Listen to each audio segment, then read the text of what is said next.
Bonjour bien-aimés dans le Seigneur Jésus-Christ nous salue tous.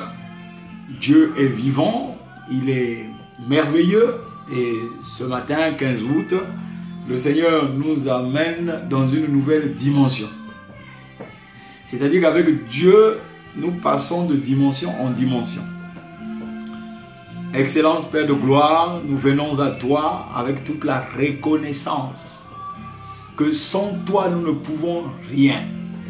Nous avons nos sentiments, nos pensées humaines, nos raisonnements qui ne tiennent pas la route devant toi. Mais aujourd'hui, tu nous apportes la vie et l'amour de ton nom. Ton nom nous bénit ce matin. Ton nom nous bénit pour cette journée. Ton esprit nous envahit. Que le Saint-Esprit nous envahisse. Au nom de Jésus. Amen.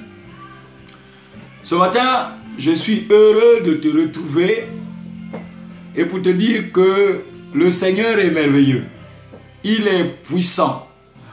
Il est là pas pour nous faire du mal. Il est là pour nous consoler. La preuve en est que lorsque Jésus quitte les apôtres, il leur dit, restez en place, je m'en vais et je vous enverrai le Saint-Esprit. On va parler du Saint-Esprit. Alléluia. Regarde mon frère, ma soeur. C'est quoi le Saint-Esprit? Le Saint-Esprit est celui qui fait l'activité de Dieu.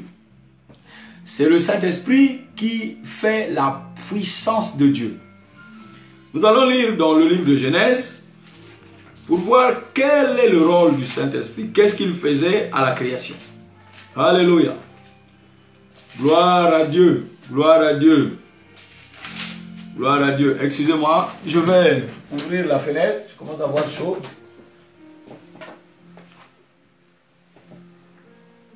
Gloire à Dieu. Que Dieu soit loué. Heureux Dieu qui vit en nous. Heureux Dieu qui vit en nous. Heureux Dieu qui vit en nous. La Bible dit, Genèse chapitre 1, verset 1, au commencement, Dieu créa le ciel et la terre. La terre n'était que chaos et vide. Il y avait des ténèbres à la surface de l'abîme et l'Esprit de Dieu planait au-dessus de l'eau. Amen. Lorsque vous lirez un peu les abîmes, vous comprendrez que les abîmes sont dans les profondeurs des eaux. Et mon frère, quand tu vois la création, Genèse 1.1, il te dit qu'il créa le ciel et la terre. La Bible dit que pour créer l'homme, il l'a formé à la poussière de la terre. Un homme sans Saint-Esprit ne peut jamais faire la volonté de Dieu. La volonté de Dieu, c'est que tout le monde soit sauvé. La volonté de Dieu, c'est qu'en faisant le bien, par le biais du Saint-Esprit, nous réduisons au silence les insensés, les hommes insensés et ignorants. Un insensé est plus qu'un fou, un ignorant n'a pas la connaissance. Et donc nous recevons la liberté de Dieu avec le Saint-Esprit. La Bible dit, Jean chapitre 1 verset 12, il dit que quand tu connais le Seigneur, c'est la parole te donne le pouvoir de devenir enfant de Dieu. Jean 1, 12. La Bible dit, mais à tous ceux qui l'ont accepté au nom de Jésus, à ceux qui croient en son nom, elle, donc la parole de Dieu, a donné le droit de devenir enfant de Dieu. Dans cette version, Esprit et vie, la Bible dit, regarde, le pouvoir que tu entends là, il est invisible. Il dit que, au nom de Jésus, mais à tous ceux qui l'ont reçu et ceux qui croient en son nom, ceux qui croient au nom de Jésus, ceux qui croient en son nom, elle a donné le pouvoir de devenir enfant de Dieu. La même parole. La parole de Dieu dans le pouvoir. Lorsque tu viens voir 1 Pierre, tu vas lire quelle est cette parole qui a donné la vie. Tout est expliqué dans la Bible. Alléluia. 1 Pierre chapitre 1 verset 2. La Bible dit, au nom de Jésus, et qui sont élus selon la préscience de Dieu le Père. La parole. La préscience de Dieu, la parole. Et il dit, par la sanctification de l'Esprit, afin qu'ils deviennent obéissants et qu'ils participent à l'aspersion du sang de Jésus. Donc par l'Esprit tu es obéissant. Sans le Saint-Esprit, tu ne peux pas faire la volonté de Dieu. Tu vas faire avec ta tête, c'est bien, avec l'intelligence et les raisonnements. Mais ce n'est pas ce que Dieu veut de toi. Dieu te dit que sans le Saint-Esprit, tu ne peux rien faire. Tu as vu même au commencement, il fallait le Saint-Esprit. Tu as vu que quand tu reçois Christ comme Seigneur et Sauveur, la parole te donne le pouvoir de devenir enfant de Dieu. La Bible dit quoi?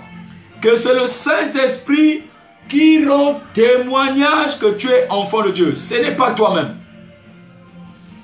Il faut le Saint-Esprit. Tu peux avoir la connaissance de la parole. Tu peux connaître la Bible de A à Z. Mais si tu n'as pas le Saint-Esprit, tu ne peux rien faire. Comment reconnaître le Saint-Esprit?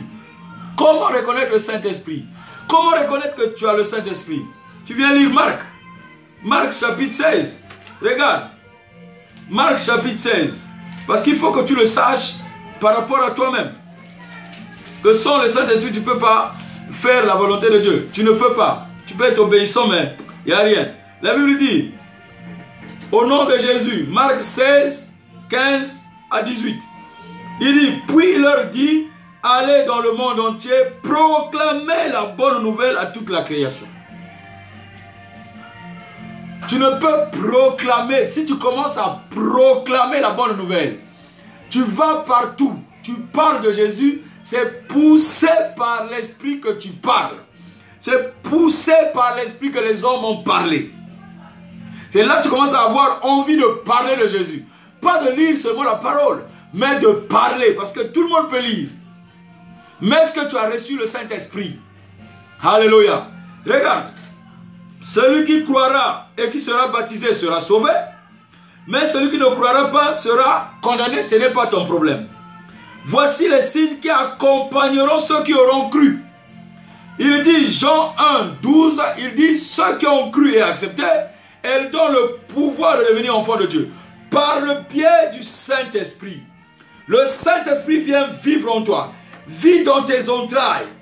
Le Saint-Esprit, quand tu acceptes Jésus comme Seigneur et Sauveur, le Saint-Esprit vient vivre en toi et demeure en toi maintenant. Maintenant, pour qu'il se manifeste, écoute bien, il dit que mais celui qui ne croira pas sera condamné. Et voici les signes qui accompagneront ceux qui auront cru. 2 points de suspension.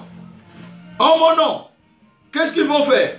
Ils pourront chasser les démons, parler de nouvelles langues, attraper des serpents. S'ils boivent des breuvages mortels, celui-ci ne leur fera aucun mal. Ils poseront les mains sur les malades et ceux-ci seront guéris. C'est là où tu reçois la guérison divine qui est dans 1 Corinthiens. Là où tu reçois le pouvoir. Quand tu opères avec le nom de Jésus. C'est Jésus qui te donne le pouvoir. Lorsque tu reçois la parole, tu reçois le nom de Jésus. Tu reçois le Saint-Esprit. Tant que tu n'as pas le Saint-Esprit, il n'y a pas. Regarde, lorsque Jésus on est venu l'arrêter. Pierre a renié Jésus devant une dame. Pierre a renié Jésus devant une dame. La dame l'a dit, n'es-tu pas galiléen? Il a refusé complètement parce qu'il n'a pas le Saint-Esprit. Il connaît Jésus, mais il est incapable de dire la vérité. Tant que tu mens, tu n'as pas le Saint-Esprit. Le Saint-Esprit ne ment jamais. Quand tu vois, mon frère, ma soeur, que tu as encore ces effets de mensonge, des effets de haine, des effets de murmure, tous les effets d'amertume, tu n'as pas le Saint-Esprit. Tant que tu mens, tant que tu vis encore avec ces choses-là, le Saint-Esprit n'habite pas dans ces genres de corps. C'est quand tu ressens maintenant le dédain envers ces choses-là, quand tu ressens le dédain, Tu as envie de les quitter. Tu ne veux plus avoir affaire à ça. C'est là où tu ressens maintenant le Saint-Esprit qui travaille en toi. La pression de Dieu vient en toi. La pression de Dieu vient. La sanctification sans laquelle tu ne verras pas les cieux. Tu ne verras pas le royaume. Ne fais pas des caprices avec Dieu que tu peux d'abord faire et tu reviendras. Tu ne connais pas le temps. C'est un signe d'orgueil. Le Saint-Esprit t'emmène vers des choses nouvelles. Regarde maintenant Pierre qui a renié la dame. Regarde le même Pierre, acte 2. Acte 2, 4, on va lire. Le même Pierre maintenant est en train d'expliquer avec courage le jour de la Pentecôte. Alléluia. La Bible dit, le jour de la Pentecôte, acte 2, versets 1 à 4. La Bible dit que au nom